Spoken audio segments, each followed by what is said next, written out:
Ladies and gentlemen, welcome to the Arm for Life podcast. Today, Neil Pickup. How are you doing, Neil? Thank you for coming in. I'm all right, Daniel. Thanks for having me on, mate. Really appreciate it. Hope you and your family are well too.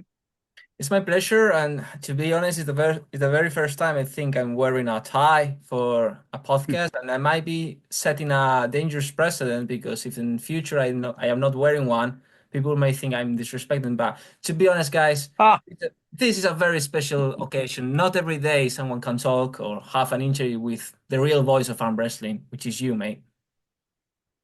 thank you, brother. Thank Thank you. Really appreciate coming on, being invited to come on, and yeah, hope everybody is well who's watching the show. Hope everybody enjoys it. you. So you don't need really much introduction. However, we're going to do a small one. Neil Pickup, I'm wrestler, creator and owner, of course, of the Arm Wars promoter, speaker, Hmm. commentator. We can also say influencer and especially arm wrestler. So today, I would really like to start this interview talking a little bit about your career, from your early Sure. years into the sport, and then obviously Hmm. moving forward to what is the current situation in arm wrestling. So Yeah. you know what? And this is the very good question I made you before about the channel, the Arm Wrestling Archive, because researching on the internet, like, let's look up for some matches of Neil Pickup, good ones. There is a very good one, pretty famous, the one you had back in 2009 in Mallorca in Armwars with Michael Todd, which is very good. And I Hmm. would really like to have a quick look with you, if you don't mind with it. Sure, And no problem. let's have a look into it. Tell you a few secrets as well, Daniel, about all the Arm Wars matches. So Yeah. any match you'll see of me, literally every match you see in the Arm Wars Eurosport shows. So the original Arm Wars shows that we did. Mm-hmm. What a lot of people won't realize is I was actually retired at that point. Really, I was not in any of those matches, and I mean any. I was not actively training for arm wrestling.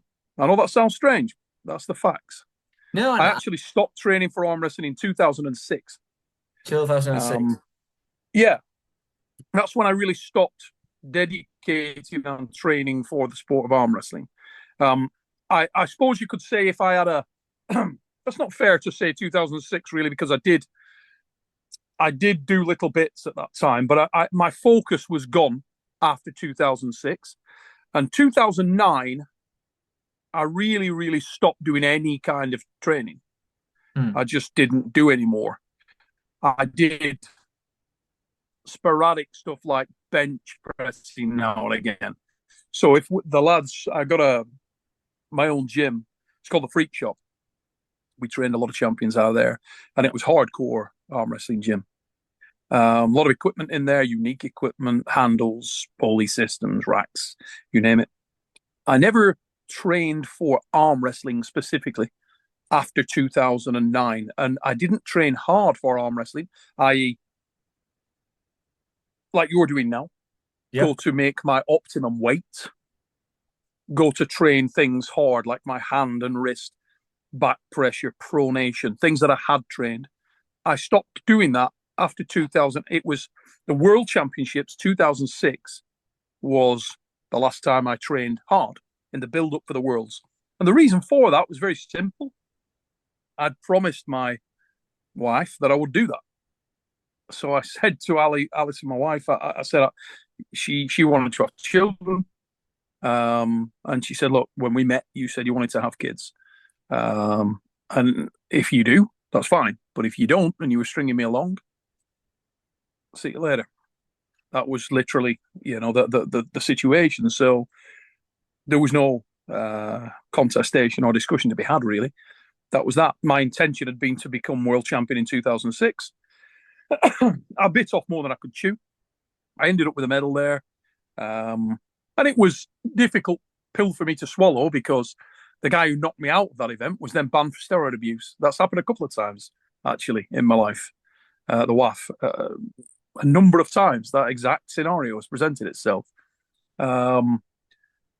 Once I was given the gold medal out of the in that kind of situation, and I still whilst it does count as a win, I don't really count that as a win myself in that respect. So anyway, we'll stay on topic, but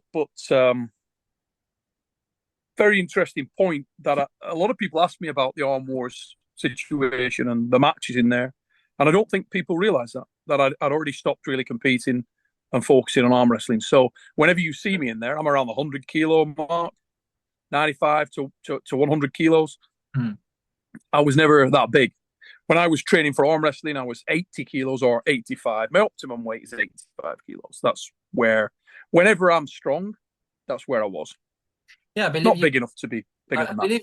I believe, correct me if I'm wrong, but I believe you competed a couple of times in World Championships, over 100 kilograms in WAF, scoring third position, if I am not wrong, because, well... Yes, yeah, I competed in the 100 kilos. I competed in the 110 at masters level, so... and I went over with the team, so Brazil would be an example, various other worlds and Europeans that I went to, but I always just arm wrestled. I was there, so get on the scale and whatever you weigh, go in. I wasn't going there with real commitment, with real intent, with real purpose. I pulled the Nemiroff cut in the supers, I pulled the heavies. I didn't go there with the intention of arm wrestling. I was going there as a presenter, as a commentator, but if you're there, why not do it?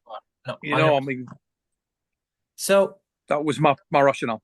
I mean, that's a good point, and you have just answered a couple of questions that I had, like, just in case we have plenty of time, because obviously it's very interesting. Yes, if like, let's just say that we had unlimited time. Obviously, I would love to go through like more or less each step, especially in that kind. Sure. Of that period of your time that you decided to transition between the competitor and the promoter, because once again, guys, Neil Pickup, promoter, commentator, speaker, we can say as well, influencer, three times world champion, if I'm not wrong, and 60 plus European titles. Yeah, I mean, I count myself as two-time world champion. If you go by when this guy got banned and I was told, okay, you're now world champion, then it's 3 times. Myself, I count myself as two-time world champion. In 2001, I went to both world championships and got the wins there. And if you say professional titles, then you could go with another one. So in 2000, and I think it was 5, I was at the same weight class as a Ukrainian lad called Ivanov. He was the world champion, and I'm going to check my maths that I'm right on that, or if you want to do the same. Sergei Ivanov, I think it was Japan, 2005, I want to say. So if we look at WAF Japan, I think it was 2005. World Championship. And anybody watching, you can check this out. And he was the world champion that year. So Sergei was a great dude. All those lads were really good guys. And we were starting off the Eurosport series at that time. And we're looking for solid matches. And where we were promoting it at the Trafford Centre, we had three venues, very famous venues. The Trafford Centre here in the north of England. We had the Lakeside, which is in Thurrock, near Essex, in the south of England. And these were our sort of signature venues. And they said, look, we need a world title match. And I'm like, oh, shit. And I'm making phone calls trying to find somebody to come for the world title. And Sergei Ivanov says, yeah, I'll come, He was the reigning WAF champion. And on our roster, so I said, yeah, can you come over? Yeah. So he came over. Andrei Sharkov came over. All the guys from Ukraine. Who else did we have over at that time? I think Tokarev came over. There was a few lads travelled over with him. And he as he was the reigning WAF world champion. So I'm trying to find somebody to pull him. And we had a number of guys. We had lads who were very solid pullers from Georgia who were based in the UK at that time. But unfortunately, we didn't have anybody who was his weight. Or, well, we had one guy whose weight, but they didn't want to pull him because So the guy was really fucking strong. He was the world champion at WAF. So we get to like a month from the event, and nobody wants to pull him. And the Lakeside Centre are saying, "Oh, we really need somebody to pull him." And I didn't have any options, so I said, "Oh, I'll pull him. I'll just arm wrestle him." I was the same weight, so it made sense. So I said, "Okay, do you want to pull me?" And his coach actually said, "Are you serious? Like, he'll kill you." And I said, "Doesn't matter. Stylistically, we've never arm wrestled, but stylistically, I think I have some things that may give him problems. I'm really fast. I'm not training anymore, but I'm really frigging fast, and so I've got a real chance, And little did they know that I'd started to set my sights on coming back for the Manchester Worlds, which I knew were going ahead. So I was a little further on than they knew. I'd started training heavy and getting myself back in, and I'd spent a long period of time trying to get back to a high level because I'd had 3 joint rebuilds in my arm, and I'd struggled, to be honest. I'd had peaks and troughs. I'd started to come back, and then I had quite a lot of nerve damage after the 3rd joint rebuild. Just want to say, Michael Caminani, if you ever watch this, that's not a slight on you, the guy that did my arm. You did a wonderful job. Thank you very much for all your efforts and for all your time, and for doing the 3rd operation. I really, really do appreciate that, Michael, if you ever see this, and you've got my eternal gratitude for getting me back on the table.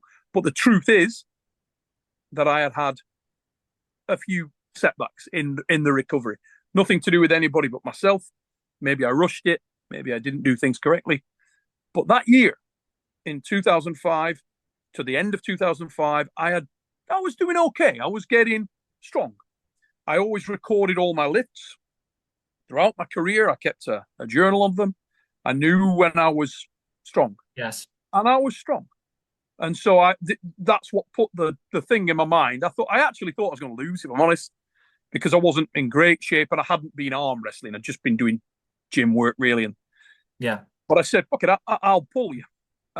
His coach said that I didn't have a chance. Anyway, long story short, I beat him 4-2. I think it was 4-2 or 5-1. But I won the match handily. Shocked the out of myself. And I won the Arm Wars World Championship title against the WAF World Champion that year.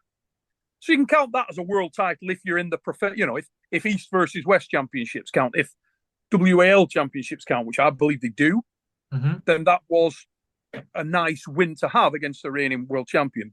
I don't count it as a world title personally, but there it is.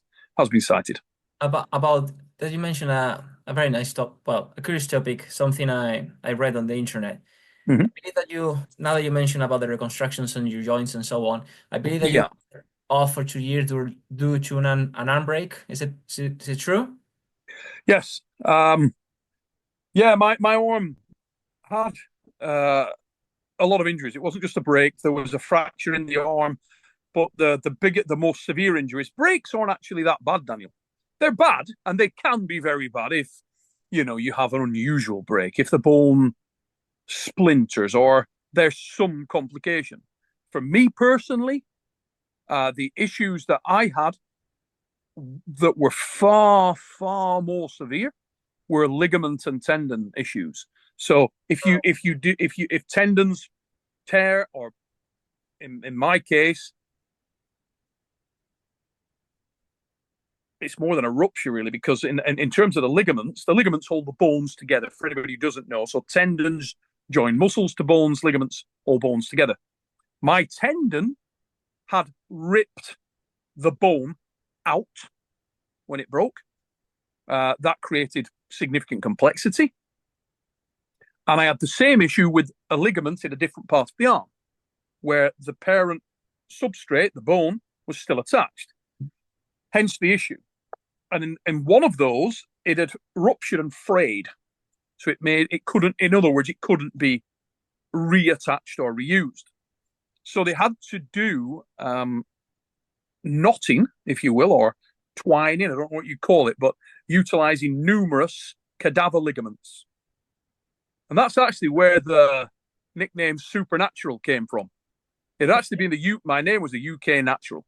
And it was just, he's from the UK and he is naturally trained. I don't take PEDs. So the UK Natural was my name, but we're in England and banter is king, right? So Yes. I get back and I've had cadaver ligaments and it's not my structure anymore. So suddenly I'm the supernatural because it's like supernatural, the Evil Dead, the Walking Dead, all that shit. So it was a joke in the freak shop for a while and it stuck. So people started calling me Supernatural, which there it is. But yeah, it was a bad a bad time, but a good time in that it set up the position I am in the sport now, and it led to a lot of stuff with Arm Wars and Eurosport, ESPN, Sky Sports, and all of the other areas that we got Arm Wars would not have happened if I hadn't damaged my arm so severely. So with hindsight, which is a wonderful thing, with hindsight, it was meant to happen. The old, everything happens for a reason thing. Yes. Well, I suppose it does to some extent, Yeah, absolutely. For better or worse. And also they say, well, talking about arm wrestling, the common say of if life gives you lemon, make lemonade. So they also say nowadays in our world with a couple of friends, if life gives you lemons, eat them like Georgi Sveskov. Yeah, there you go. Acid G. Well, yeah, but okay, let's start a little bit from the beginning about your career. And we're going just to watch that very famous last round of your super match with Michael Todd during the Armwrestling Island Law in the 16th of August. So let's watch very quickly this round, mate. Just confirm with me, please, that you are seeing what I want to show you. Yeah, it's come up now. Perfect. There we go, ladies and gentlemen. God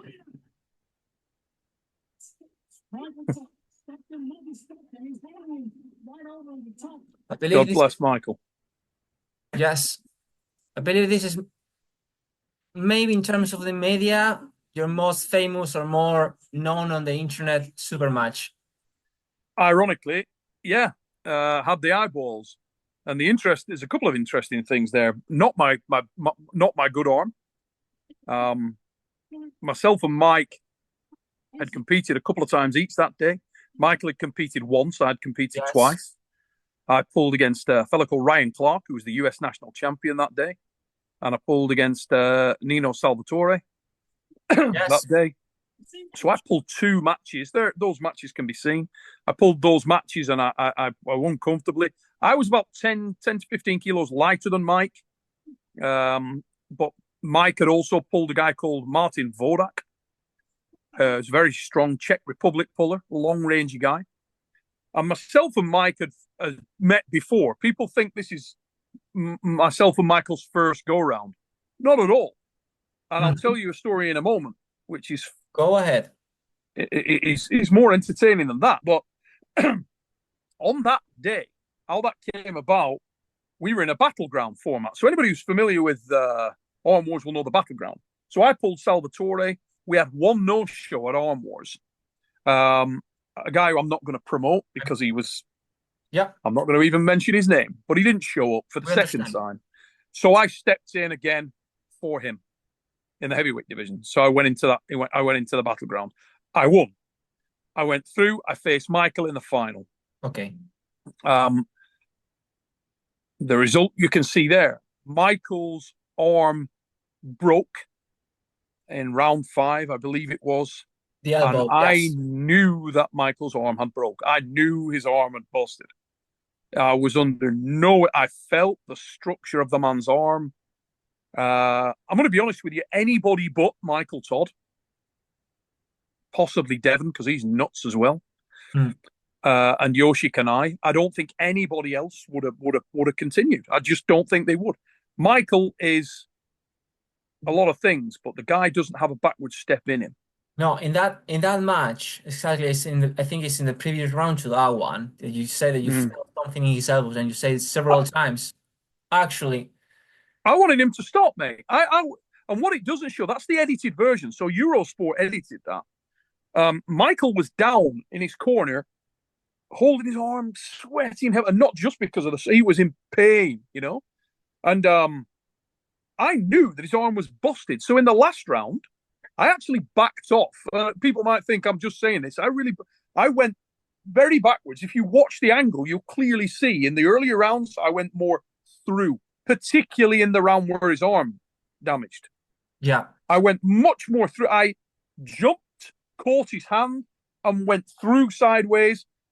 And I had no intention of hurting Mike. Mike is a very good friend of mine for many, many years.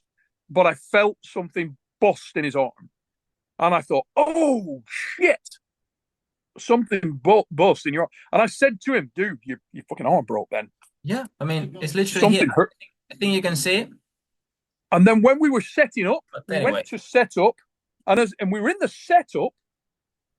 And I don't load, but Michael wants to stop me. I'm going with no load, and Michael's putting load on. And he pushed to the side a little bit, and I just pushed with my tricep to get myself back out. And as I blocked with the tricep, his arm sort of went boom, boom, like two bit, and it moved. But it moved significantly, not like a little bit. It moved a long way, like maybe half an inch or something. It moved a long way. And I was like, oh, shit. Your arm is definitely broke, Mike. Something's busting your arm.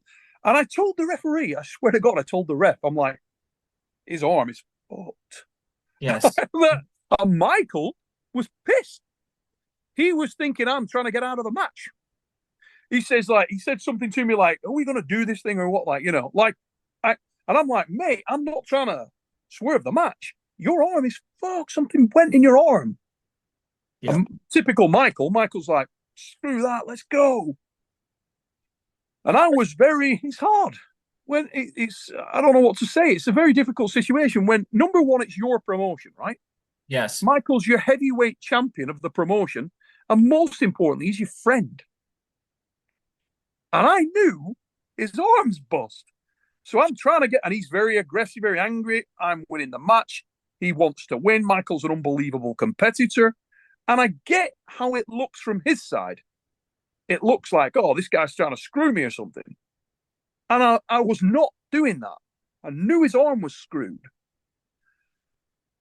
And Michael doesn't stop. The man will break his arm to win. I know he will. Battle. Yes. Ridiculous. Yeah, but yeah, ridiculous. Lost feeling in my arm. Those days, the 15th and the 16th of August of 2009, yeah, I mean, Nino, Lorenzo, Jose Arevalo, Sonia Miras, well, many names there that I very, very could know. But that was one of the, perhaps I would say the most famous super match of yours, very dramatic, including with the injury of Michael Todd. But then if we more or less go back to, not even more or less, let's go back more or less to, my English is rebooting. Give me a second. Edition, move forward. Right. Let's go a little bit to the very beginning of your career. So during your first years of arm wrestling, who were your masters and your idols? My idols were John Brzenk, Cobra Rhodes. Andrew Rhodes was what's the right way of saying this? He was Cobra for me was a bit of an awakening. When I first came into the sport, Britain didn't really have any guidance. We had some good arm wrestlers, old school guys, great pullers like Norman James, Rod Linnett, rest his soul, Lee St. Thomas, and many others. There were some great pullers there. Lee Holland was a very good arm wrestler in the early time. That was a little later, to be fair, with Lee. But we had a number of good arm wrestlers. But no real guidance, no real... we were finding our feet. You'll see with other... I love a very good friend of mine, Alex, from the Lion Pride. Do you know Alex from the Lion Pride guys? So those guys are... they're finding their feet, and that whole nation. Australia, the same, went through a period where when Ryan was on the fix, Australia were launching themselves, and Australia were finding their feet. And Britain at that time was very much like that. We were fledgling. And I used to travel the world. I was in an advantageous position. I wanted to go around and meet people, see things. So I traveled extensively, thanks to my dad, who's always been my hero and my idol. Yeah. He's facilitated that when I was a kid. I went to early world championships. The biggest international star at that time was without question Cobra Rhodes. If you go, we're talking, this just time scale wise, we're talking mid to late 80s. Yes. And early 90s. So I was involved around 86. And Cobra there was other great arm wrestlers, don't get me, a lot of great arm wrestlers, but Cobra was a star. Like now there's a lot of great arm wrestlers, but Devon Larratt is a draw. Cobra was a star, Daniel. The guy had an aura. We went into a room and everybody knew when Cobra came in. There was all the other arm wrestlers, then there was Cobra. Even when guys like John were in the room, Sharon Nemes, Gary Goodrich, Andreas Rundstrom, great pullers, but they didn't have what Cobra had. Cobra had this aura. And when I got into the sport, as I was saying earlier, I was not given any guidance. I was very isolated. I was in the north of England. And everybody in strength sports was around, let's get big, let's get strong. That old biggest strong thing. Yes. And that's what I was doing as a kid. And I was trying to get bigger and stronger. And then came Cobra. And I see Cobra, and I see that he isn't big, but he's still getting awesome.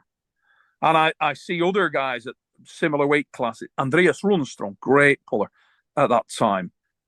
Guys like Burt Whitfield, Wayne Burns, Brian Shea, great pullers who were not big men. And I remember at that time thinking, maybe I'm doing this wrong. And I spoke to guys like Cobra, Burt Whitfield, and others, and they said, yeah, you look at your frame, you're doing this the wrong way. You don't want to go big. You should just get strong and lose weight from where you are now. Go a little lighter. And I'm like, right, okay. So I ended up going down to like 75 kilos. And I settled at 80 kilos. So my early 90s, so late 80s, early 90s, I was competing 75, 80 kilos. That's where I was. And that was really where I started to get genuine success then. Won a great deal of international titles, went to the USA, won there, won all over the world, actually. And I started to gain real reputation. And I was going to a lot of the early events that were taking place in the early 90s. There was other events like Switzerland. They had an event there, Rapperswil. There was an event in Belgium that was very popular. The Redigo Rochefort. God bless Willie Denemossier. And in the early 90s, he was starting that. And it attracted a tremendous amount of arm wrestlers from all over the world. The Eastern Europeans would attend. And I was one of a handful of guys that could beat the Eastern European athletes at that time and the Americans and so on. And that gave you great recognition. And guys like Cobra paved the way for that. They really did. I was studying various people at that time. I had great respect for Lorenzo Villar. What? Gunito Joaquin, two of the Spanish guys who I thought were, if you look at that time, you had Sergio Mestres, you had Gunito Joaquin. Mestres, yes. Great puller. Great puller, Sergio. Gunito was magnificent arm wrestler. Lorenzo Villar, if there is a better guy in the game than him, I haven't met the dude. Lorenzo Villar is a lovely man. Gunito Joaquin, lovely man. These are great guys. They were very forthcoming. Jaime Jose San-Germain. You know Jaime?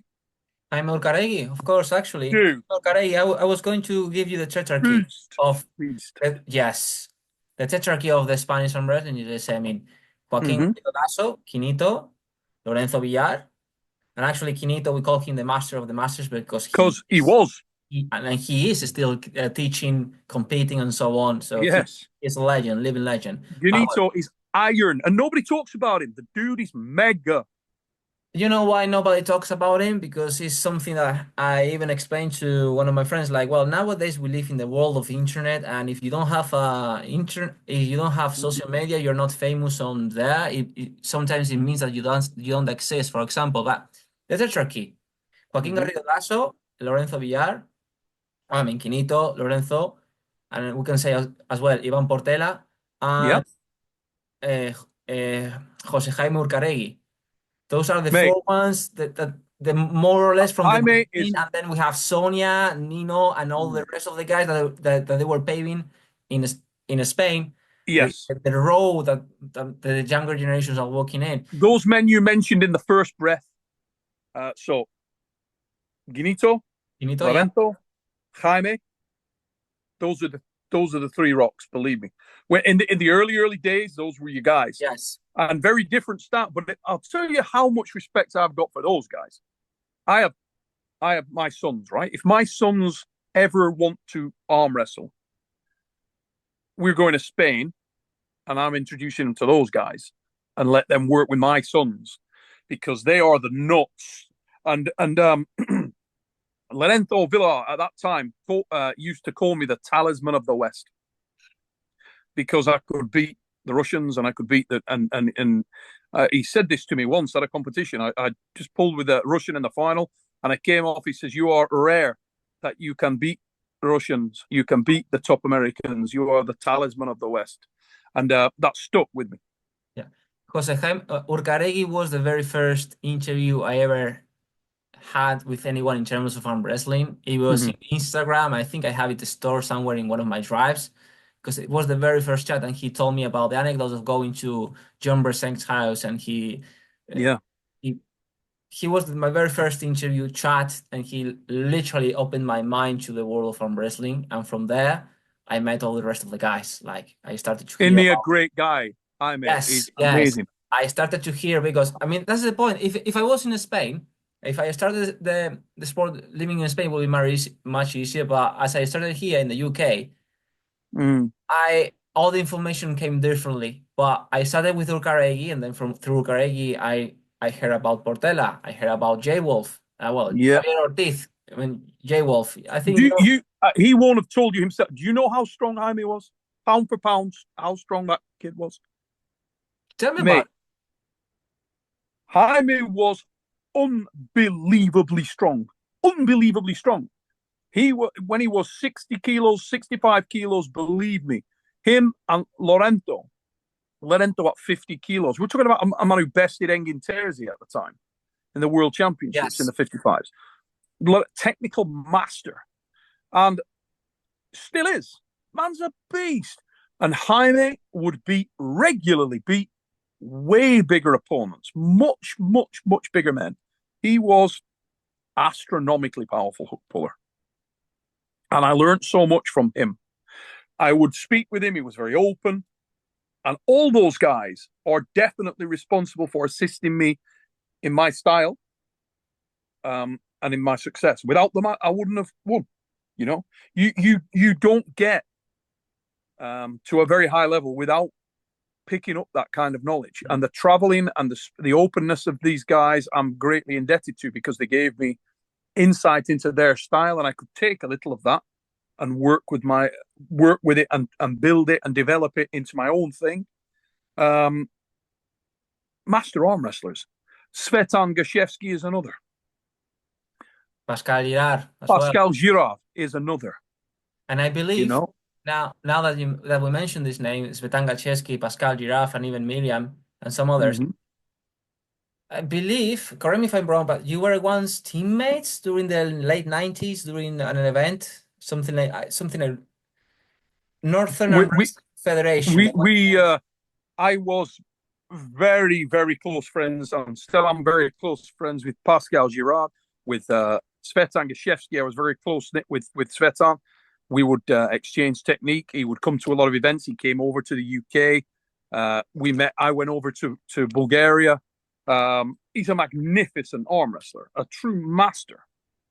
And now people see him and think he's good now. Oh, he's an old man now. He's bust up. He's got limited range of motion, and he's had to evolve his style, and has. but he is the nucleus, the absolute nucleus of the epicenter of Bulgarian arm wrestling. It comes from Svetan's technical prowess, and there are some incredible arm wrestlers over there. This Incredible. is as we mentioned before, this is well, we could say maybe that this is like the UFC in the early years, or at this moment, right? And we're talking even times before the internet. This is pretty obvious, but maybe some of the younglings or the newbies that doesn't know. Yep. And as mentioned before, sometimes it happens that if you don't have a YouTube channel or you don't have an Instagram, you don't exist, and there are so many guys out there that have just literally paved the road that we are walking. Famous guys like Gachewski, Pascal Girard, Quinito, Jaime, Portela, hundreds and hundreds of guys that don't really get the recognition that they deserve. And the men I mentioned earlier from the USA, guys like Burt Whitfield. People don't talk about Burt Whitfield as a great arm wrestler. Phenomenal arm wrestler. Wayne Burns, phenomenal arm wrestler. These are world champions. They're great pullers. They're very open. John. I mean, everybody does talk about John, but for a reason. Because Kevin Bongard, these are great arm wrestlers, you know. Denny Dupriel, the Dragon. Bill Ballinger. The old guard. Robert Redden. Animal. Absolute animal. The man who taught Craig Touye. Andrew Rhodes. Dave Patton. Jerry Janning. Johnny Walker. These are the men that I learned from, admired, watched, idolized, thought they were incredible. They were the guys. When I was coming in, they were there. You know, Burt Whitfield, John Walker, they were there. In what point, Neil, would you consider in your early years that you really were good at it? I mean, that you said, okay, I think I'm good in arm wrestling. I think this is my thing. In what year did you realize, in what moment did you realize that you were made for this sport? Oh, very young. When I was 12 years old, very young. I had a predisposition for strength sports, which was undeniable. That was very clear, very early. The over-the-top tournament. So, yes, the over-the-top tournament in Manchester. They went around. They toured around. They were finding people for the film and for advertising it. It was in I want to say it was either the Sun or the Daily Star. I can't remember which, but it was in one of the tabloid newspapers. We saw a friend of mine, Peter Tattersall, saw the advert and he said, "Oh, Neil, we got to go here." And my dad and all his friends used to always arm wrestle. They didn't know what we were doing. They were on on the brew bench at work. And when I was a kid, very young, from 7, 8 years old, I was around my dad and his friends, and they were all very powerful men, very strong men. Working class British family. My dad's a mechanic. All his friends were mechanics, and they all trained. They were all strong, very burly guys. And my dad was my hero. Is my hero. I wanted to impress my dad, so he always tells me that one time we were in the garden. I was very young. I don't know how old. I was only a kid. Obviously, I don't recall it, but I was very young, and he had a very big stone that he was putting on a wall, what we call a keystone. It was very big, very heavy. And he jokingly said, "Oh, I'll just finish this. You just put that stone up on that wall." And he carried on putting the cement in place. And he turned around, and I'd already lapped the stone and was putting it on the wall. And I distinctly remember looking at my dad and him looking at me. And he didn't speak, but he was very surprised. And I could see the surprise. And then he shouted my mum. And my mum came out into the garden, and my dad said, "Neil's just put that stone on there." And my mum said, "Shut up." And he said, "Really?" And I did, Mum. I put that on there. And then my mum had a go at my dad for risking my health, saying, my dad didn't plan on me doing it. He said jokingly, and as a kid, I took it literally, and I did. But there were other examples. When I was at school, I could lift more than anyone else very easily. And my dad used to arm wrestle with his friends on the brew bench. When I go to the garage, I wanted to try. And so I would try, and some of my dad's friends would be like, "Oh my God, he's unbelievably strong arm wrestler." And I could beat men when I was 12 years old. I was 13 years old. I was beating quite a lot of men. And by the time I was 14, pretty much didn't lose. And at 15, I didn't lose. So I think at the over the top, I was 13.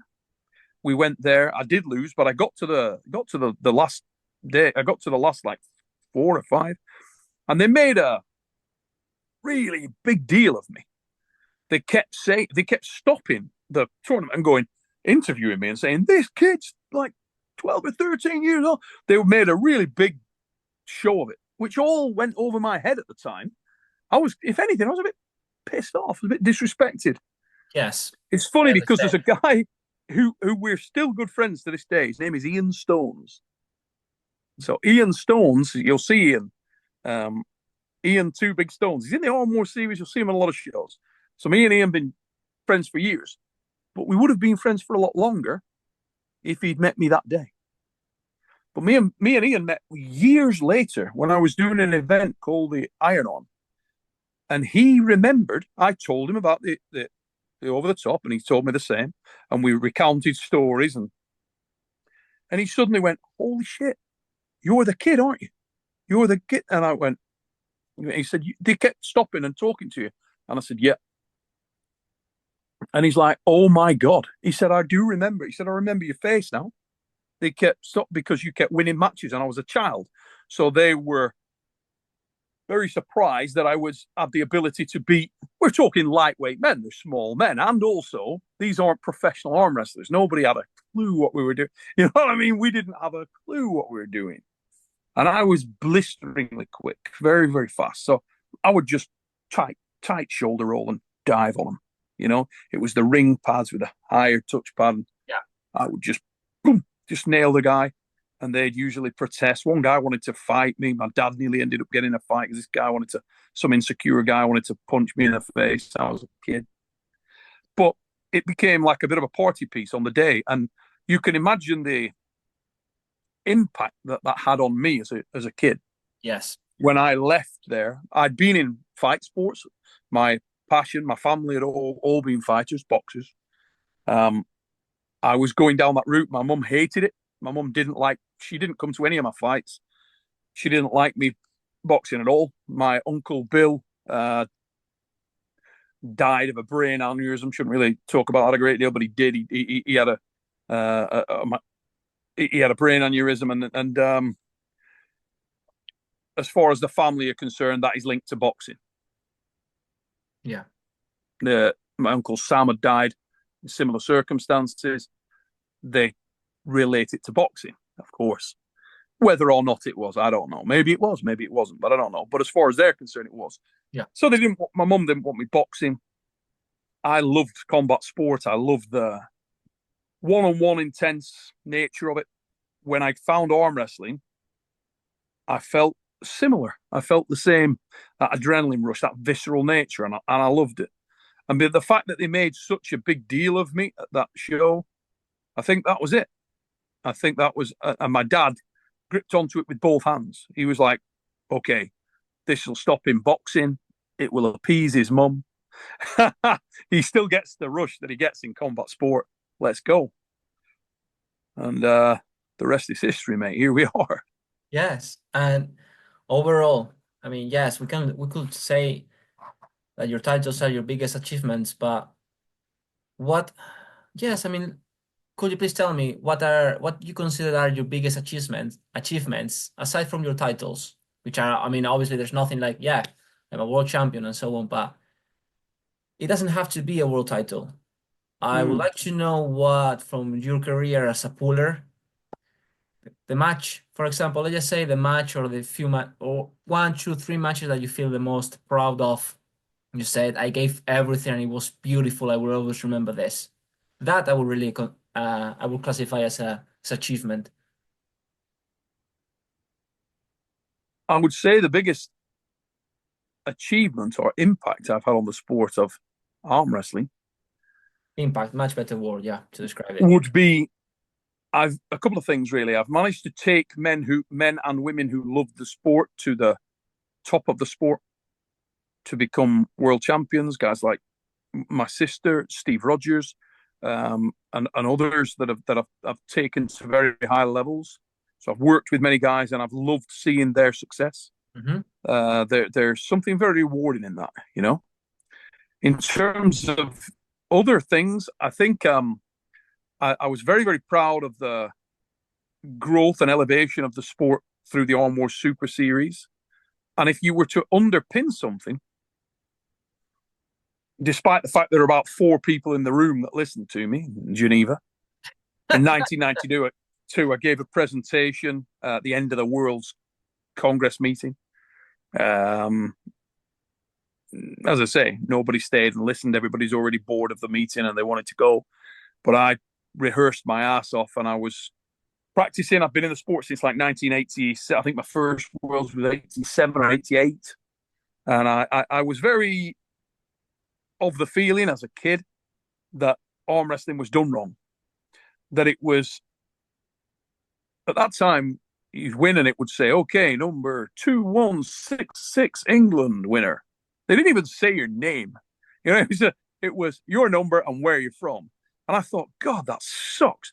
All my family, boxers, I've been around professional fight sports all my life. And I just thought, this sucks. It completely sucks. I wanted to sort of change that. And I gave a presentation on arm wrestling at high level should be done in super matches. Multiple rounds with one-on-one competition. And it should be marketed. The characters and the athletes are the stars, and that's what will create growth in the sport. And I made comparisons with Olympic boxing versus professional boxing and various other things. And to cut a long story short, I got laughed at and I got told that didn't know what I was talking about. I haven't been in the sport long enough. I was just a kid and it was nonsense. So I did it myself. I started the Iron Arm series. We started doing super matches all around the UK. We did the Trident, and then I started Arm Wars in the early 90s. I think it was 92, Geneva. By the middle of 92, I'd got this presentation in my mind that I was going to give. I went to give it. When I did that, I got laughed at, and it pissed me off. So by the end of that year, I thought, okay. And I started Arm Wars. As soon as I got back from the World Championships, I thought, screw this. And we did it. I did it myself. And I promoted the living daylights out of one-on-one super match arm wrestling. Nobody was doing that. And the first person that really took any notice of that, I had a conversation much later with Igor Mazarenko. And Igor Mazarenko said, oh, I love what you do with the super match stuff. Yeah, we're going to do something similar. We're going to do the Vendetta. We're going to do... And he did. He did a great job. Igor took it on. And some other people have done bits of things, but nobody had done it properly, just me. I'd been doing it on my own and nobody paying much attention till I got the Eurosport show and through some of the Arm Wars events. But we were the originators. I was the originator of the super match format of arm wrestling. That's just a fact.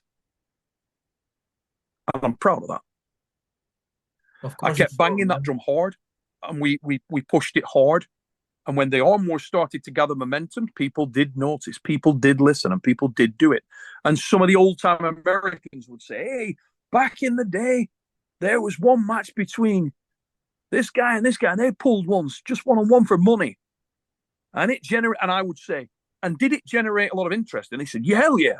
It generated a lot of interest because everybody loved Cleve Dean was in a match, you know, and I bet if you got Eric Roussan on here, he would tell you the history.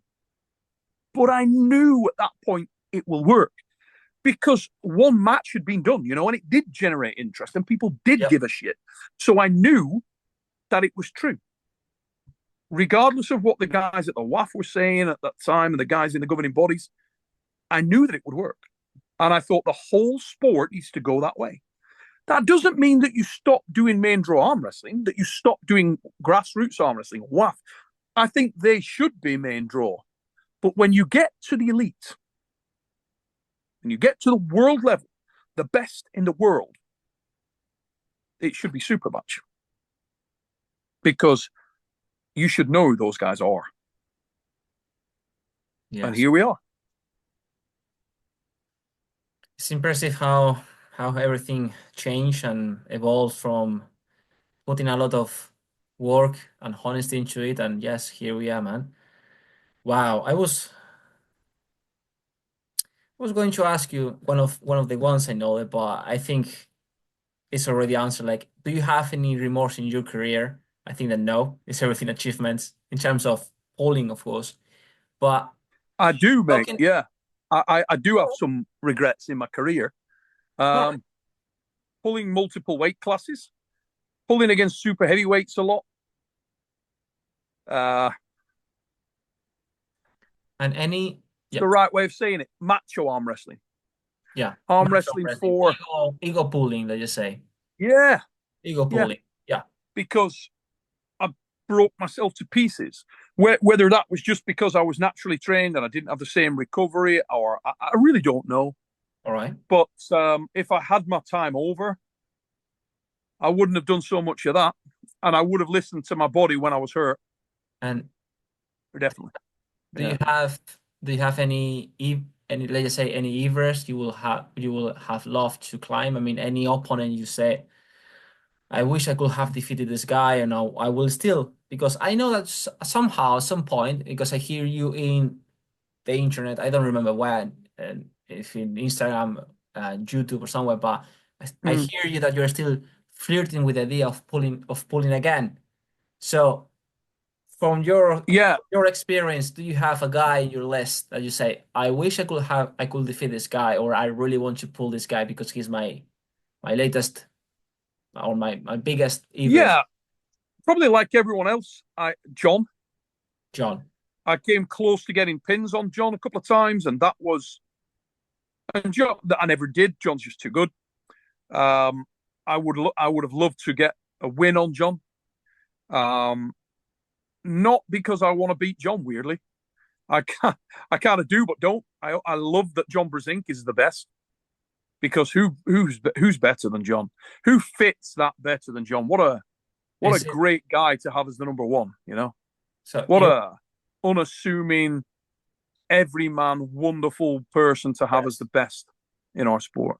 I I will guess, call me crazy, but maybe what you're saying is that you want to beat him or have a win on him, not just because you want to beat him, but just because he's John, and let's just say, maybe it's your way of showing him respect. It's like, I want to have a win on you because for example, because this is, and I'm talking also using my experience. I'm not going to say the name of the guy, Mm-hmm. but I have a guy here, only one here in the UK. I mean, there are many names, but there's only one Yep. guy I really want to defeat. And it's not because for fame, for ego, it's because of, and this is, yeah, I would say for caring, for love, because I really, as I respect and I love this guy so much, I want to beat him, to say, as a way of showing him my respect and everything's like, Mm-hmm. here I am an arm wrestler, I have beat you. Yep. No, so that's the feeling that I have. Beat him as a show of respect towards him. I know it might sound weird, but that's one of my motivations, and it's something Yeah. I want to do. Do you? The guys that are on my list are definitely, it's like that. They're guys that I never faced in competition when I was strong and they were strong. And I would have loved to do it. Yeah, Engin would be one. But our times didn't cross. When we were both strong, he was much lighter. He was like in the 70 kilo or 65 kilo. I was 80 kilo. But then he came up after I had the joint surgeries. He was up and I was trying to recover and get Yeah, back to my feet again. We never met in competition. We never crossed paths. We had common opponents. We both pulled Svetan. I pulled Svetan when Svetan was strong and I was strong. And I loved that. That was good to be able to. I competed against Svetan a number of times. And that was excellent. John, the same. I pulled John numerous times and got that opportunity. Cobra. I never pulled Cobra in competition, apart from once when we were in Louisiana, where he'd had a back surgery and he was screwed, and I knew it wasn't him because we'd gripped up practicing years before, and he felt mega. His hand was a mega, and it wasn't him. That wasn't him. Yeah. It just wasn't him, you know. So there are people that you wish your paths had crossed, so you knew. There was another arm wrestler that I would have loved to arm wrestle. His name was Gennady Fadzinov. He's no longer with us, actually. He died. But he was incredible, an unbelievable hook puller. But he pulled in the 80 kilo class when I was in the 85s. And I would have loved to pull Gennady Fadzinov. Just would have loved to. Could he be top rolled? Yeah. I don't know. Probably not. But I'd bloody love to try. You know what I mean? I would love to try. You know. So those were the matches really that held, the most excitement for me. One more guy that I would have loved to get a shot at in competition again, because we never met when I was at my peak, and I got to a situation where we pulled once on the practice table, and we went to the straps once, and in the strap, John actually gave me some tips. John Brezink said, "Oh, next time you pull him, don't try and top roll with him," which was weird because I liked top. He said, "Your arm is stronger." He said, "Let him take your wrist, and then just hold your pronator. And when he stops his first drive, if you stop that first drive, then try and counter with real hard up and back." And I did it, and it worked. And that was Taras, Ivakin Taras. And I remember that year I wanted that match. I wanted to be at an event where Taras was pulling so I could try. It never happened. But I would have loved to try. I would have loved to see if I could have pulled that off, because I'd pulled him previously and he beat me. I tried to top roll with him and it didn't work. That was frustrating. And later, a couple of years later, what I'm talking about, I changed my style completely. I'd started to work on my own style of arm wrestling, which I refer to as the dark arts. And I believe in myself that I could have won. We'll never know. I would have loved to try. All right. Again, nothing personal. I loved Taras. It's not a personal thing. It was just he was a great puller. I would have liked to give it a shot. That's great. And I'm taking a lot of info here, very useful for me, especially for studying, especially the names that you gave me before, to discover more history about arm wrestling, mate. So thank you for that. Right. No worries, brother. I was thinking, because obviously I would like to quickly discuss with you the next coming up, East vs West, talking a little bit of course, the king of the table. And the last thing I would like to ask you, of course, is this whole topic. But before going that quickly, and just for finishing about more or less yourself, your career, I remember a couple of weeks ago you were uploading. So actually, you know what? Let's have a look here about this, and I will throw you the very last question about this blog. Okay, so Instagram, no problem. this reel, special. That moment that you were deciding to throwing away some of your or most of your Scout Gerard, well mentioned that. Yeah. Getting rid of your old trophies, which obviously hurts to watch that, to be honest, like, but you said in that publication and later on that it's time to move forward, start new projects. And this is the thing, I mean, he'll pick up. Promoter. I would say as well, again, influencer, because you are. Arm wrestler. Speaker, not only for arm wrestling, but also now in events of strongman. You were also in Pulling John, and you're going to be again in the Arm Wrestler, the new TV documentary of that's been recorded or produced by Devon Larvat.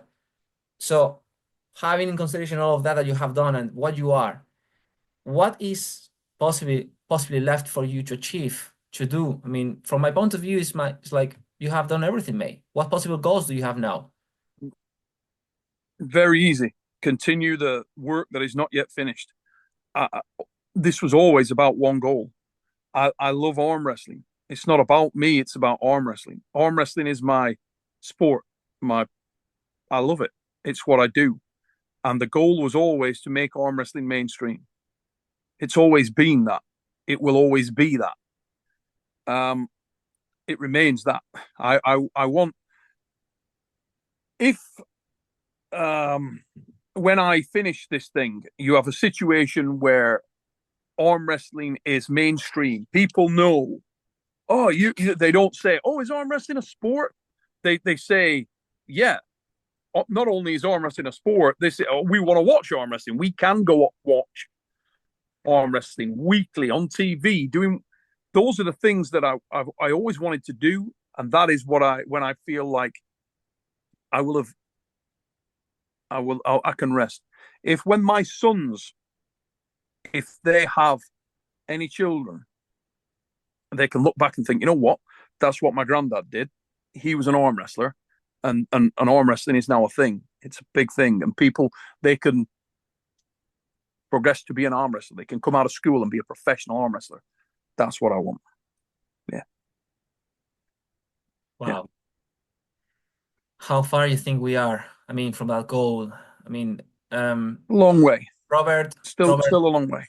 Robert Baxter has just joined in, let's just say, as a big sponsor.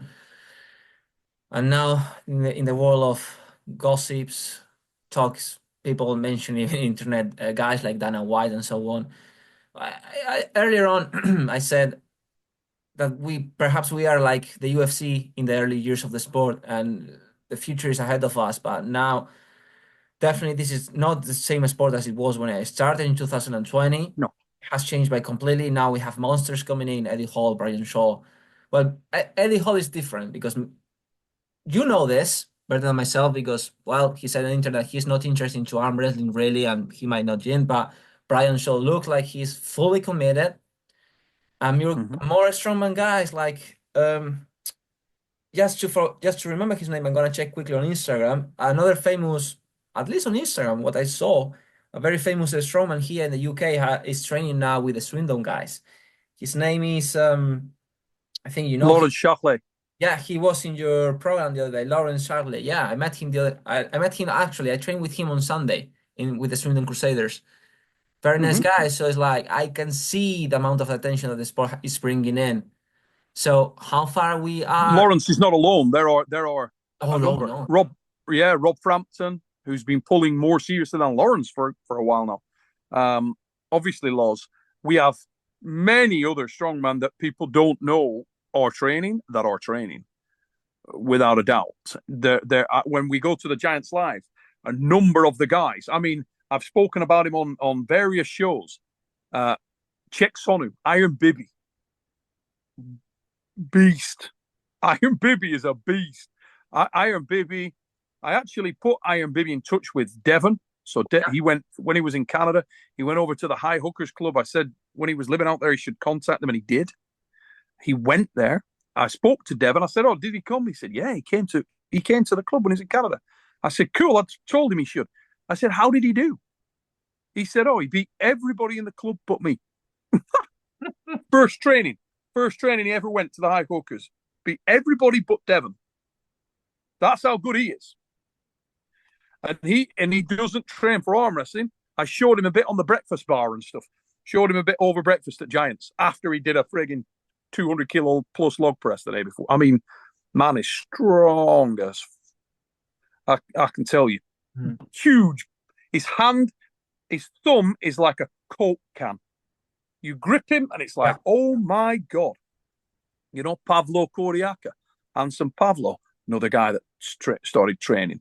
Yeah, they're mate. They are out there. Konstantin Janasha, another, third place finisher, world's strongest man. He's training for arm wrestling right now. Many more of a strongman that I wish he will join, Sidruna Savickas, because I remember there's a video you are sparring on the top of a table with Eddie, and Sidruna he was very interested. He came and spoke to me about it. Exactly. I was watching not only what you were doing with Eddie, but I was watching at Sidruna Savickas' expression, because when I was doing powerlifting, he was my god. So like, Sidrunas, we need you. Please join us. Or Pudzianowski. Yeah. But he's more into MMA. And interestingly, mate, we need those guys. After that show, so we went to the FIBO Power, like about 6-7 months later, and we're doing the show. And I look over, And Zydrunas has come from the stand he was promoting over there. Some protein powder or some supplements or some shit like that. And he came over to Arm Wars and sat there for like hours. Zydrunas sat there and watched the arm wrestling for ages. That's and I went over afterwards and I'm like, "You enjoy it?" He's like, "Oh yeah." So he did a promo for us, an Arm Wars promo at the time. We recorded that. I need to dig that out. I'll put it out. But he did a promo for the show. Yeah, it was interesting. But there's so many more, you know, and let me tell you now, ladies, I have a girl that I'm just starting to train now. Holy shit. I can tell you. I'm going to keep her under wraps because I don't want to put pressure on her, but let's just say there are a couple of girls who have exceptional strength pedigree, like ridiculous. And yeah, I am giant. Stand up on my shoulders. Tell me what you see. Holy shit. Big girl. Big. Like not a bit big. Like I look like a goddamn child stood next to this girl. Ooh. Like a kid. She is dangerous. So let's see where that goes. Get some technique into that lady. There could be some problems. Now, okay, just the very last question related to training, and then let's move to the next bloke. It's a question I like to more or less ask to all of the guys I have the chance to interview. If you could give me, let's just say 5, 6, just a number of arm wrestling exercises that no matter 5, 6 exercises more or less, you say, yeah, you will do yes or yes for arm wrestling specifics. Are we talking if you didn't have the opportunity to do anything else? No, that you are starting in the sport. Okay. You've been a couple of months, 3, 6 months, and so on. And you say, okay, no matter what, you should do these exercises, yes or yes. Right, easy. Okay, so a great one. We have a thing that we like to call the bastard bars. And why we call it the bastard bars is because it's horrifically difficult. But if you take 2 lengths of scaffold tube, you know, like scaffolding, and you put them shoulder width apart and attach them to the roof of your garage, your roof of your training facility. Yeah. And every 2 inches, put a bit of white tape, like bicycle tape. Okay. And you get up on the bars, you pull yourself up so that your eyes are on level with the bars. And you kink your wrist touch, just a touch like this. Okay. And you walk, you open and close, and you walk just every time there is a tape, you touch the tape and you walk as far as you can. And when you get to the end, you do a couple of mid-range pulls. You turn around and you walk back. That is incredible. The carryover is incredible. The moving weight onto one arm, other arm, the balance it gives you across your body. So you're training in a uniform, controlled manner. The benefit to your hand and wrist is unbelievable. It's really, really good. And that is for a new guy to get what it feels like to have the control on that hand, to get it so you are governed and controlled and you feel how it is in a match. It's a great starter for 10. Really, really good. Really good. That will be the first. I've always been a big fan of if you've got a rolling thunder type handle with a cable pulley in front of you. Pull it down and curl your wrist. Pull it down and curl your wrist. So lat dragging down like this from a cable pulley onto a table. Very, very, very good exercise. Yeah, perfect. Something like this. Perfect. I'm pulling down into your lat. So your elbow to lat. Control. Okay. Pronator is supremely important. Arm wrestling for me is simply about this. Okay. Your opponent is trying to attack your lower finger. Yes. And you are trying to ensure that they do not attack your lower finger while simultaneously attacking theirs. So you are compromising their wrist and hand whilst they are compromising yours. It's a battle of pronation, cut, and back pressure. If you have enough hand, wrist, and back pressure, so you will need the hand and wrist, you will need the pronator, you will need back pressure. And if you have enough of those three elements, you won't lose. You simply won't lose. Why I like those elements and less on the hook is because you're talking to a guy who I was stronger in a hook than I was top roll. Yeah. But the detriment of that is that you end up with joint damage, because when you fatigue, you will introduce a degree of side pressure, which is detrimental to material, to joints, to ligaments, to tendons. That is damaging. So for training a newcomer, someone who starts, you train around speed, dynamism, technique. Those are the things that can take you the furthest in the sport. And if your technique is sharp enough, you can beat any opponent. Any opponent. That's what I would recommend. Don't need any more. That will do. Excellent. So, guys, take a note. Let's move to next bloke, my friend. Talk about a little bit of super matches. Oh, by the way, I do have, before we jump into the world of the East versus West and the next card, that we have perhaps a couple of matches to discuss, and especially a bit of drama related to all the topic with the hammer, the left-hand hammer, the world situation. Mm-hmm. By the way, tomorrow is going to be a very nice podcast of Henry Nering that had with Morozov and Devon. Definitely, I'm going to watch that one, definitely. But one of my friends, Skylar Brooks, sent me an audio saying if I could ask you these questions about super matches, and Sure. I'm going to play the audio. Originally, rather than telling you, I want to show you his audio and his questions. So let me see if I can. That I went to, got to talk to him about several things, but something that I never got to ask him that I would love to know is what is his favorite super match of all time?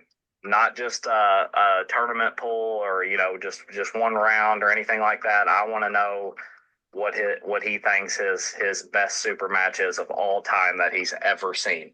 That would Best super matches. Okay. Okay, I'm gonna answer this question in two ways. First of all, I'm going to tell you why, and then the match. So I have been fortunate enough to see incredible super matches, up close and personal, live, when you're in the room. And there is a difference when you're in the room and when you're not, because the emotion, the backstory, all of the disparate elements that come together to make up the experience. And when, as I've said many times, when you're most invested in an arm wrestling match is when you are very in touch with the characters who are contesting the match. So when you are attached to that, when you see the persona, the struggles throughout, and you know the backstory, that is when the match becomes more emotive. I know perfectly what you mean. Now, if you were saying an example of the kind of matches I'm talking about, which were stunning, incredible, I could name you 4 or 5 that happened with Relentless Frode Hogeland.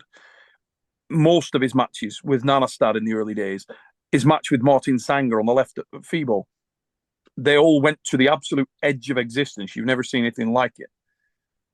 Frode has probably been involved in more incredible super matches than any arm wrestler on earth.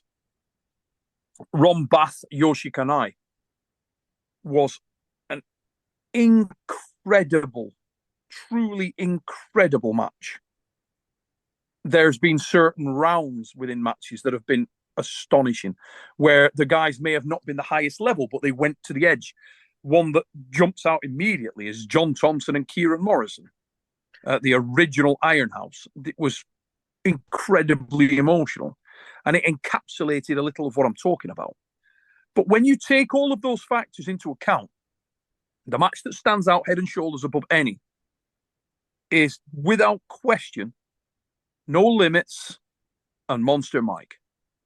When they met at the Trafford Centre at Arm Wars Acid Rain in front of 16,500 people. Wow. I mean, you got to wrap your head around that. These are guys that are, you know, we talk about big crowds. They're a goddamn joke compared with what was in the Trafford Centre that day. You couldn't get to the balcony upstairs because it was 9 or 10 deep. The floor was standing room only from the front. This place is 100 yards long by 100 yards wide. It was completely and utterly like sardines in a pot. I mean, ridiculous. I know both these guys extraordinarily well, and they were signature heavyweights. It was the main event of the best arm wrestling card that has ever taken place in the history of arm wrestling. End of. I'm not talking about on paper, big names. I think East versus West has put on the best cards in terms of, if you look at the on paper pedigree of the athletes in depth, I think East versus West is standalone, personally. And this next card that's coming up is another example of exactly that. Mm-hmm. But if you look with retrospect at the actual matches that took place on that card and how they planned out, imagine Skylar's question, where you could say, well, I'll tell you what, any match from Acid Rain, because they were all phenomenal. They were all finishing 3-3, going to the silver bullet all day. Freddie Gunnarsson against Jeff Hale. Incredibly action-packed, super intense match. The Battleground with Froder and Nanastad going 3-3. Craig Sanders and Nakarashvili going 3-3. Oh, ridiculous matches all day for 2 days. And the first day, the main event, 8 o'clock at night, 16,000+ people. We get to our main event, and it is an unbelievable, bristling, ridiculous back and forth death match. When at that time, Devon was the number 1 in the world. And Michael Todd has never been hungrier. To the point where, after losing the match, he was so emotionally attached to it, he said, I don't want to do it anymore. I retire, and left the building. The emotion surrounding that match was off the scale. And because of that, because of the day, standalone. I'm over 50 years old. I've been involved in this game for nearly 40 of them. And I can tell you, I have never experienced an event like Arm Wars Acid Rain. And I've been at a lot. And I've never felt the intensity coming off an event like that day. It was truly ridiculous. Truly ridiculous.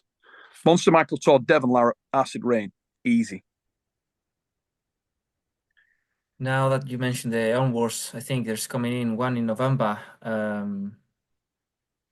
Is it an Iron House? The one that's gonna. We're probably going to put it back, mate. I'm probably going to put it to early January. I've got an idea. Yes, November, January. Yeah, I'm gonna put it back to January, I think. The reason being, we want it to be the very, very, very best production possible. We've got a lot of opportunity around doing something early January with some very big names and some stuff coming off. So, yeah, I think early January is probably exclusive on the show. I think probably like 9th to the 14th of Jan is probably the date we're going to go for, around there. We want to give our members, our YouTube channel members, an enormous amount of content. There's a lot coming now down the pipes. They're going to get, if you're a channel member, you get to see Eddie Hall's training. We've already started recording that. Nice. That'll start to filter out now. So you'll see his camp, the full Eddie Hall training camp going up to the Brian Shaw match. And anybody who thinks that Eddie's not taking it seriously, think again. He is. Mm-hmm. We have very, very limited time, but the dude is in. He's trying hard. I'm there with him again on Thursday. I was there yesterday. He's pushing as hard as he can. You know, why not sharing this with you, talking about the motion of matches? This is something I already told in the past, but why not telling it to you? The best match or number one in the match I in my life, because especially I knew the story, everything behind the field, especially because I spent a lot of time with the guy, Mm-hmm. Frank Parelli in Mad Mask. I literally broke Yeah. down. I literally broke down watching that match because I Doesn't expend it a lot of matter? yes, I expend a lot of time with Frank when I arrived there Mm. in Turkey, and I mean I speak Italian, not perfectly as an Italian, but I do. So Yep. we Yeah, went there's a there. lot of carryover between Spanish and Italian, obviously, in the Yeah, the I mean, words and the yeah. I used to speak yes, Italian yes. a little, you know. And I have Mm. some family, and I have some Italian family. So for me, Italian is easy. I mean, I don't speak as a native, but Mm-hmm. not a problem. And but anyway, spent a lot of time with Frank and with Urchi, and we were just going back there, having lunch, such and such, talking obviously how you feeling, how you prepare. And he Mm-hmm. was not secure about himself. He wasn't feeling. I mean, he wasn't really talking badly about him, but he was not But confident. he felt the underdog. He Yeah. was so. East is West. For summarize, yeah. The match of Rosa Costa, I was in her corner. I finished, go downstairs, and I sat in the row to watch the match of Frank. Watching him walking there, just remembering all the hours we spent together and talking and such. Oh, no, and then watching him performance and everything, I literally broke down. I Yeah. literally broke down. It's a different experience, isn't it? When you're this is the whole Arm Wars concept is built around that. When you're on the journey with the guy, and for anybody that is an Arm Wars YouTube channel member, you'll get it because we go into detail. We do a lot more of the head-to-head stuff Yes. where you meet the guy, and we want to do more and more of this, where you understand the character. We've got so many guys there, guys like Mika Sakwaralidze, who's a star. If you meet, if you knew Mika's story, we're doing a very in-depth feature for our channel members shortly on Derek Smith and Mika Sakwaralidze, where you will get to see a lot more, meet those people far more in depth than you ever have before. We're going to their place of work. We're going to their home. We're speaking to people that know them. We're really going in depth on their life story when we're with them. The story of Mika is just ridiculous. I mean, he has to flee Georgia, Mhm. and relocate. His dad relocates him to America. Starts from nothing. Incredible story, and this will be told. It's that creates the emotion that you're talking about. When you like you say, you spent the time with Frank. You were there. You felt his highs and lows emotionally. You're on that journey. You get brought in. You get wound in, and it Especially, matters. It matters then yes. I mean, more than the sport, Daniel. More than the sport. It's bigger than the match. It's bigger than the match at that stage, and that's what it's all about. mhm. What it's all about. And you could understand more or less I'm not showing up if anyone is watching this, not saying this just to show up, I've done this. No, but you get in on my shoes, like being there in this versus West as a Mm. fan, as a normal guy, being in the corner of Rosa Costa, do my thing for her. Perfect. Then go downstairs, watch the match of Frank with all the nerves and the tension, plus Mm-hmm. the thing of being with Frank and everything. Yep. It You was on that journey. You're there. oof, it was there Yeah. was there was Get a it. there was You a get German it. gentleman sat next to me called Fenris. He's like, it's okay, my friend, it's okay. Like, yeah, it's okay, man. You get on that bus. You take that bus, mate. You get there. Yeah, for real. That I get it entirely because that is. I mean, my God, you're speaking to the converted. My whole thing is that if you are on that journey, if we can find a way to get people invested in the characters that are doing this, then you're not just a fan. You live it. You're like, right, you can't wait for that next event. You can't wait for that guy, that girl No. to go again. That's what it's all about. That's when you create super fans. You create the guy that's going to go out, the girl that's going to go out and talk to everybody they know about arm wrestling. They're going to tell everybody. They're so enthusiastic. Yeah, and especially because for example, when you have live this experience and all of this is like Mm. create some level of connection with the guys that you don't really expect. For example, I found Hmm. myself a couple of months ago, like mm, when the previous series was in Florida in Orlando. I almost jumped into a plane, just going there, getting into more depth, just to go there and support the client. Yeah, Literally, it's like, what do you need? Yeah, remortgaging. I'll be there, man. Just no worries. Yeah. But anyway, Hmm. East versus West. Yeah, it's like being a We're in crack addict. trouble here. We're in trouble here. Anyway, East versus West. I don't want to say it wrong. 15, yes. East versus West 15. The Hmm. card. Ole Petrenko, Devon Larratt. The drama about Devon maybe not making the weigh-in. So on and so on. From the whole card, which we have a lot of good names there. Martharok, sorry, Makarov, Oleg getting back in the big stage, everything. Hmm.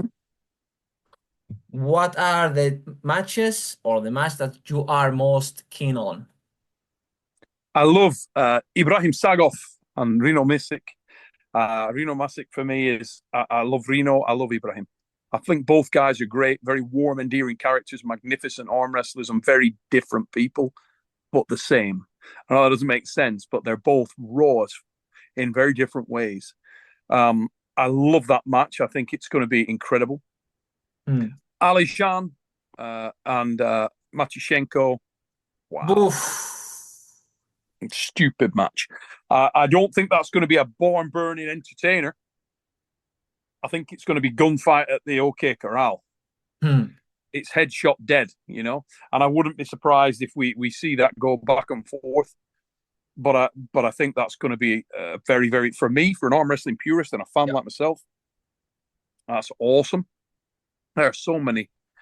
I mean, there's so many here. Michael and Gennady, going to be ridiculous.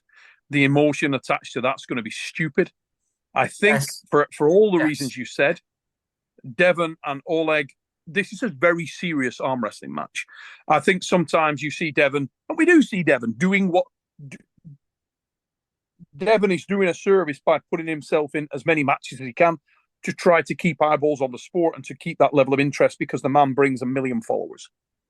And God, bless him for doing that. Credit to the lad. He will put himself out there for arm wrestling. Devon Larratt loves the sport of arm wrestling. He really does. There's no discuss about and it. this is a very serious match that he's going into here. Very, very serious match. The weight loss is a thing. Obviously, I hope that it doesn't affect Devon too severely. Devon's my close personal friend. Of course, I want Devon to win. That isn't personal reflection on Oleg Petrenko because that is a lovely young man. What a wonderful, upstanding fella that is. Really nice guy and very serious indeed. Incredibly strong arm wrestler. I also, you get favorites in a sport. You get guys you really ignited by, guys who actually you identify with a little bit in terms of like you look into that guy's eyes and you can see a little bit of you. And the guy that is nearest mentally to the guy I was when I arm wrestled is without doubt Betkili Oniani. Betkili has the instinct. He's got it. He's got the venom. He's got that darkness, that sinister edge to him. And that is something that I always took to the table with me. And I'm a big Betkili fan. I'd like to see him have success. I rate Betkili Oniani very, very highly, and I think he gets the upset win here. We'll see. He's against an incredible arm wrestler in Oleg Zok, the invincible Oleg Zok, right? But I think that Betkili's at my heart wants Betkili to win this. I want Betkili to get some success. And you know what, Daniel? It's a disservice not to talk about all the matches on here. We can't. But this card, Engin is an obsessive, compulsive arm wrestling maniac. And this is a great card. I'm honoured and proud to be. I'm actually going on with Engin on Thursday night at 9:30, the same time we do the fix, to talk about the card in detail. And I know that he will be as invested as hell in this card. and in the outcome of the card. There are people on here that I'm invested in. Probably no one more so than Karolina Pettersson of Sweden. Yes. I love the Flame. She's Arm Wars old school. She's one of my girls in that respect. So I want Caro to win. She's pulling a very good arm wrestler in Dimitrina. That's a great match. And there's so many on that card that are just unbelievable. I know it was, let's just say, a very complicated and unfair question to ask you, like, what is the match? Because once you open that door of talking about, I have this match in this card, but also this one, vroom. Yeah. I mean, everybody. There's so many guys that will go straight to the middleweight world title match because Mayorov came close before. Can he do it again? All the rumors about last time he wasn't training hard and he just moved to Switzerland and he wasn't the same version that we saw when he was in Moldova. And I believe all of those things. But I also believe that David was, at that time, he gives a little rope. He has a similar approach to the one that we've seen from Brzezinski sometimes, where he likes to be tested and he likes to put himself in that kind of situation. But I am a massive fan of the champion. For me, David is not the most defending champion by accident. That's for a reason. Samusha is a very special kid, and I'm a massive fan of David Samusha. I think he's incredible.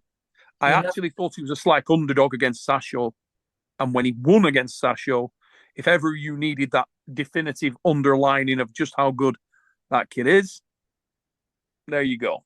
David Samusha is a beast. He left us with jaws open multiple times in the last year. Was 12. Another athlete, Daniel, that I'm very keen to see, and I'm very, very pleased that he's now going to be on this card, because he reminds me of one of my favorite heavyweights. He reminds me of a smaller version of Laletin. I mean, Georgie. I love that Tortiev is on this card. First time out. He's got an incredibly tough match with Irakli. Starts as an underdog against Irakli. But Tortiev is a purist puller. He's an exciting puller.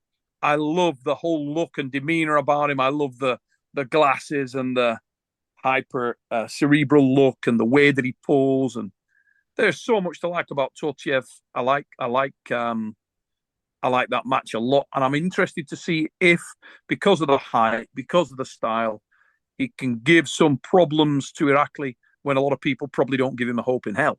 So there's so many, buddy. This is a card. My God, what a card! Crazy stuff. I mean, hats off to Engin for putting together that card, because it is nuts. If you're on the inside of the sport and you have an appreciation for, I said it earlier, if you're talking about on paper level of athletes, East versus West is different. It's different. It is. And I think we're going to see a next level coming up inside of East versus West with a new business partner, Robert Baxter. I can't wait to see what the future is going to bring us. Really hope so, mate. And I look forward to that. I will always try my best to do the very best I can. I know Engin loves the game. All those guys that are heavily involved with that, and the athletes that are there. I mean, guys that are throwing their life and soul into it. Ray Lipinge is another guy that does an incredible amount of work. Rolly Ray, love Rolly. Rolly's ace. I love the nickname. Yeah, he explained me what in that interview why that. Yeah, it makes me funny. Just a coach, right? I love it. He's mega. Great puller. Loves arm wrestling. When he says stay strong and love arm wrestling, yes, he does. And loves a cat and loves arm wrestling. Yes. Long live Rolly Ray. Yeah. Now, my friend, let's get into more or less the DAO. I know it's soon, but it's very related, The next king of the table on the 14th of December, your guy is going to be pulling. Mm-hmm. Well, we are opening the gate. I mean, yeah, Jerry Calderette, Levan, Yep. many topics here, but you very well mentioned that it was last Wednesday. I think it was the 9th. Yeah, Wednesday, the 9th of October. I believe it was the first table session you had with Eddie Hall, preparing him for his incoming super match in King of the You know, Table with funnily enough, Brian Daniel, Shaw. that day we didn't really do much on the table. What we did was the 9th was about seeing Eddie, Yes. seeing what I was working with. How did he move? What was his flexibility like? Range of motion like? What was his natural inclination in terms of technique? How did his hand feel? How did his wrist feel? How all of those things.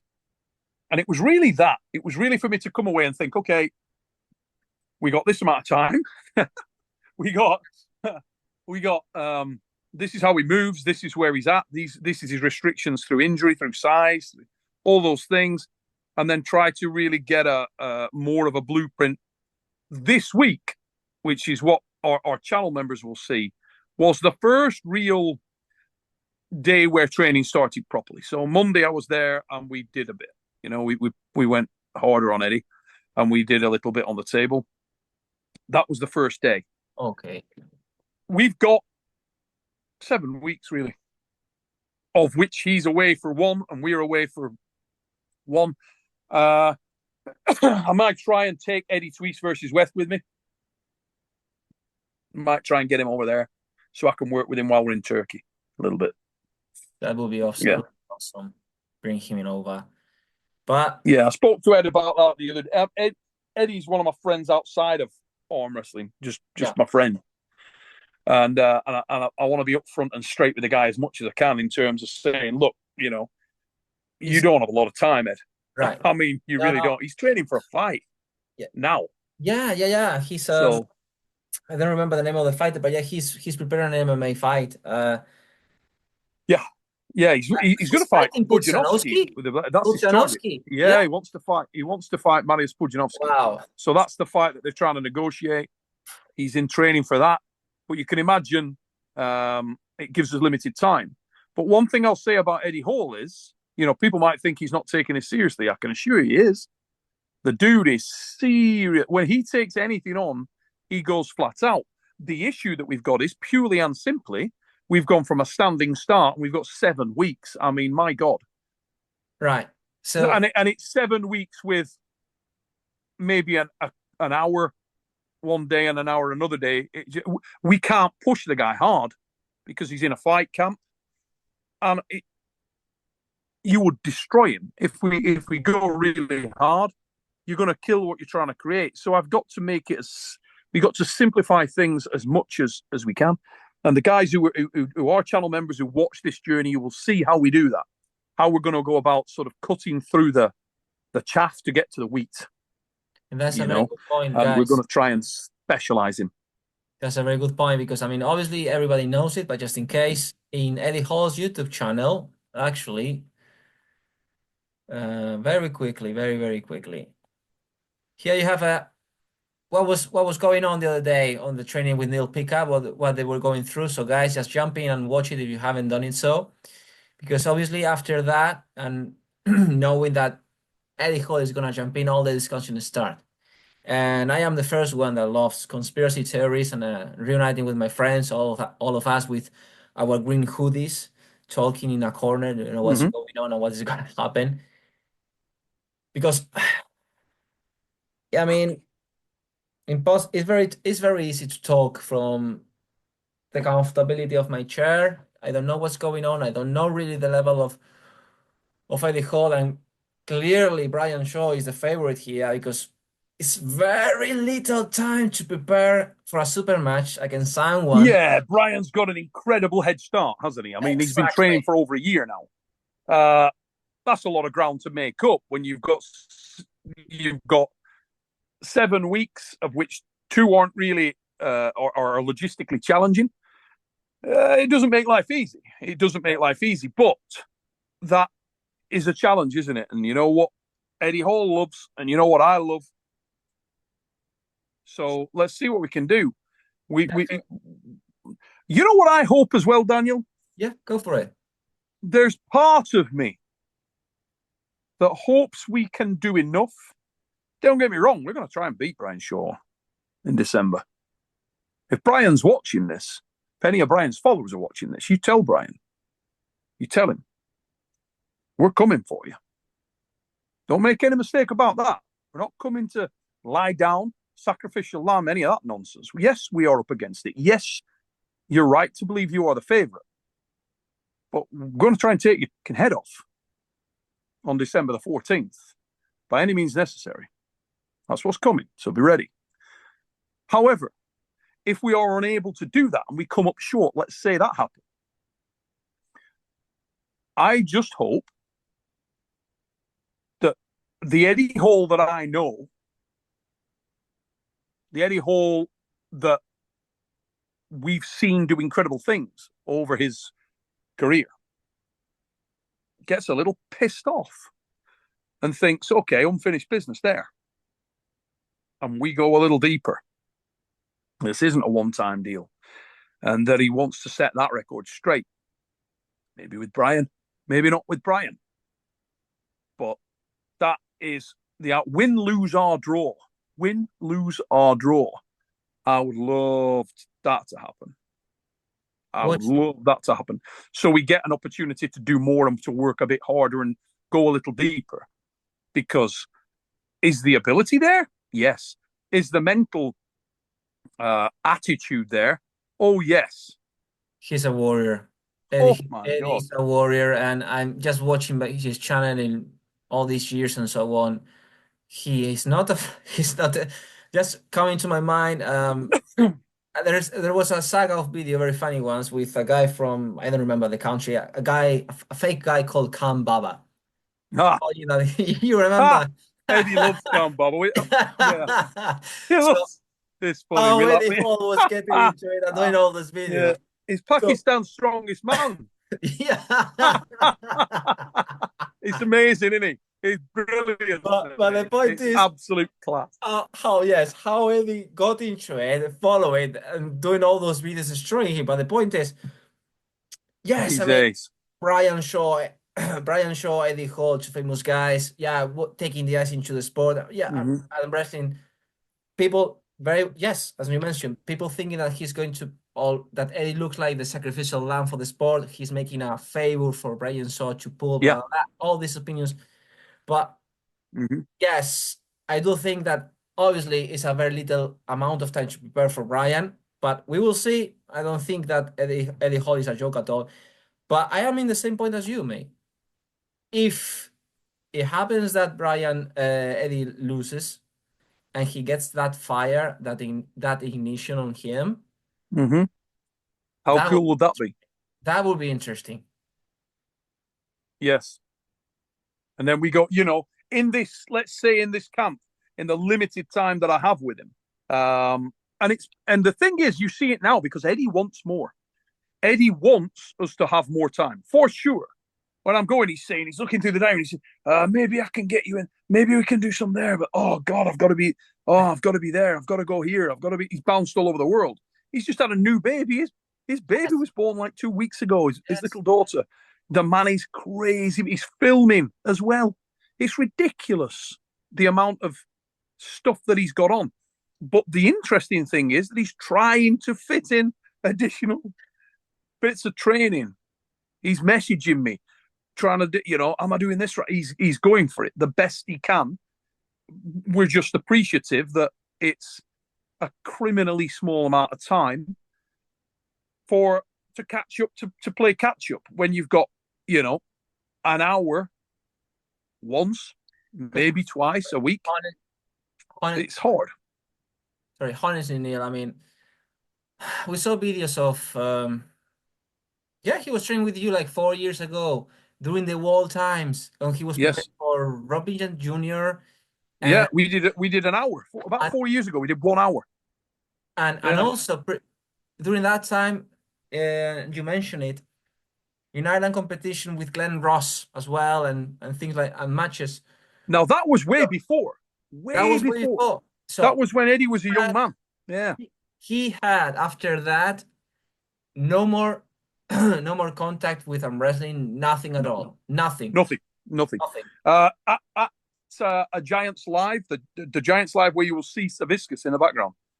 We were talking there, and there was I can't even remember it come up. I think there was he said that he'd been somewhere and some guy arm wrestled him or asked him for an arm wrestling match, and I said, mate, I've told you if you ever want to go more, we can go deeper. I can show you. But he was always Eddie is very respectful of arm wrestling. Eddie's been, just because he's my friend, he's been to Arm Wars events.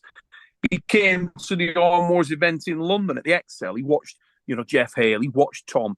If you watch, you'll see him in the back. He's just sat down, just having a beer, watching. He knows arm wrestling, and he respects arm wrestling. Is like a fight sport. It's a strength sport, but it also has that combat element. So he appreciates the skill, the technique, the dynamism. He's not the type of guy that thinks, oh, I'm one of the statically strongest men that ever lived, so I could come in and I could win. No. Eddie doesn't think that at all.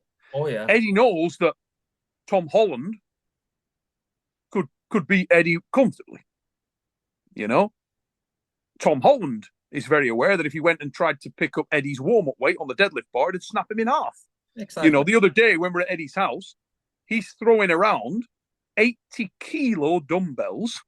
He just picks them off the floor, throws them to his chest, and starts cracking out repetitions like it's not a problem. 80-kilo dumbbells. I mean, holy living, who does that?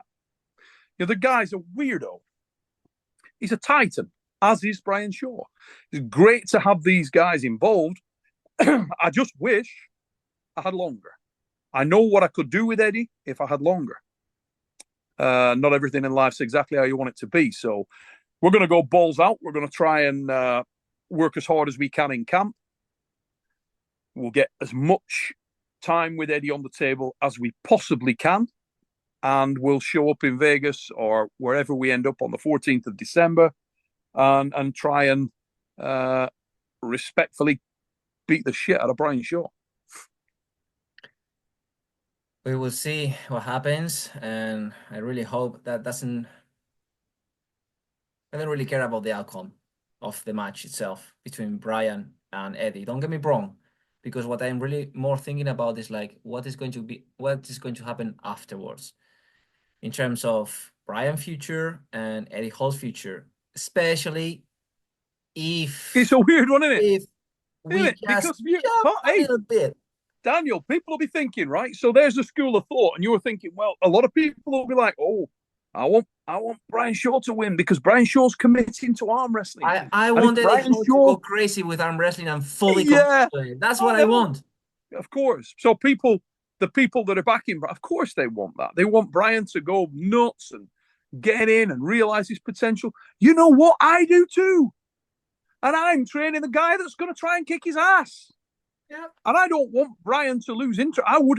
I will go to Brian's house and train Brian. I want Brian to win. I want to wrap Brian in bubble wrap, make sure he doesn't get hurt. Yeah. Show him the nuance, help him to progress, help him to improve, and for him to go further. I want that to happen. So it's a weird place to be, mate. But we talked about that emotional attachment. I am 100% Camp Eddie.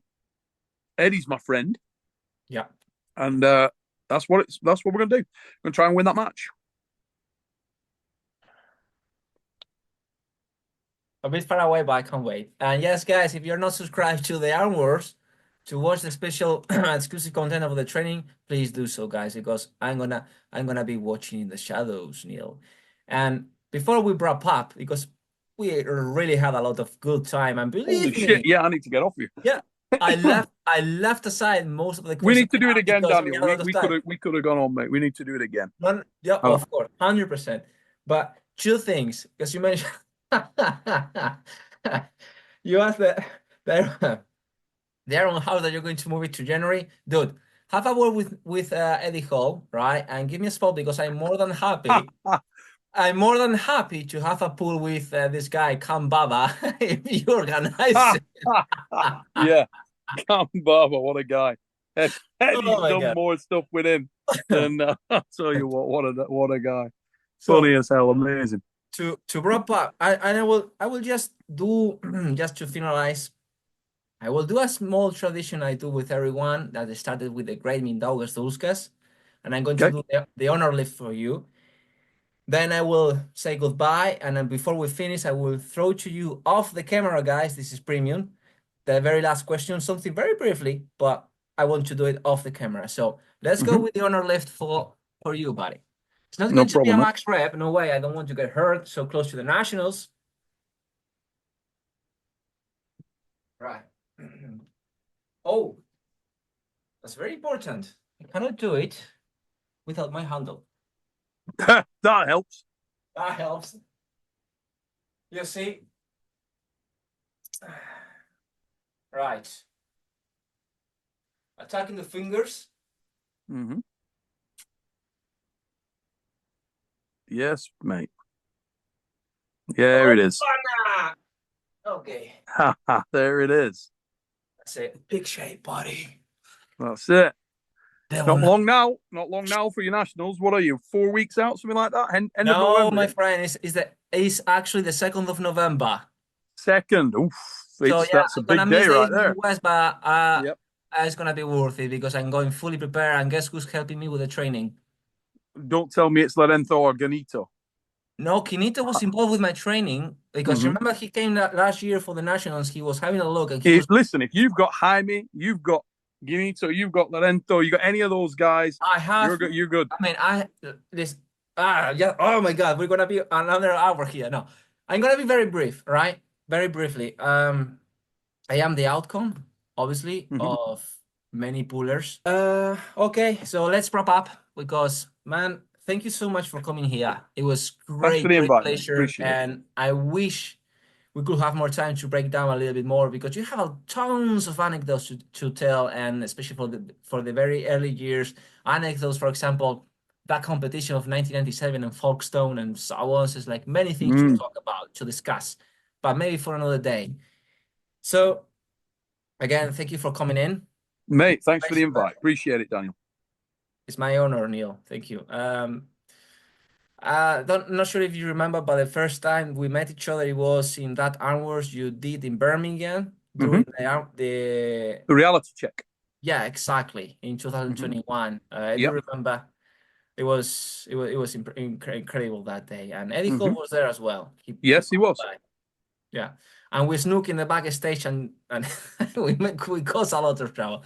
But anyway, that's yeah, that's how I met. That's how I met Nipika. Guys, you shouldn't be here. I'm sorry. All in pursuit of the game, mate. All in pursuit of the game. Oh, I always remember that anecdote with Joshua Davis. Anyway, thank you guys for watching. Hope you enjoy this time. Neil, hope to catch up next time soon, all right? No worries, mate. Hope everybody watching the show, hope all your families are good and have a great Christmas if I don't see you before. All right. Thank you, guys. Take care.